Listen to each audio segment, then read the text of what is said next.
To truly understand Islam, I call this video Islam 411. What's the information that is necessary for the world to be conversational and knowledgeable about Islam?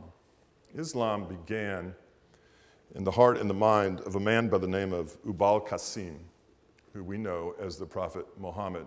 And this took place way back. He was born in 570 AD.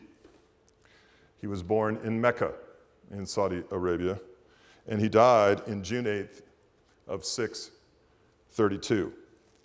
A lot of the revelations that Muhammad received that went into the Quran were borrowed from other religions. We'll talk more about that in a little bit. In 610 AD, according to Muhammad, he had a revelation from the angel Gabriel, the very angel that prophesied to Mary in the New Testament. And in this revelation, he was startled at first. He was in a cave in a town called Hira. He was startled at first because he thought it was some sort of demonic spirit. It really threw him for a loop. The revelation stopped, but then they continued later in his life, and he began to put together what we know to be the Quran. For the remainder of his life, as these revelations came and he began to publicly preach this religion, he was greatly resisted by the people in his area, for they were making a great deal of money off of idols. He actually began to fight back by assembling a following. His mother was the first follower of his. He got an army of followers, and he began to even create war against those who opposed him. Allah was a word that he was meditating upon in this cave when he heard a voice. And according to Muhammad, he heard a voice that said, "Proclaim, proclaim, proclaim." And he thought he was speaking, meditating on the name of an angel, and he came to realize that Allah was God himself. And he saw his mission then in life was to proclaim, proclaim, proclaim. The word Islam means to surrender. It means peace.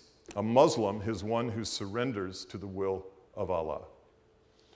Now, this camel driver, Muhammad, in his early days, worked for a very wealthy woman who had a caravan service.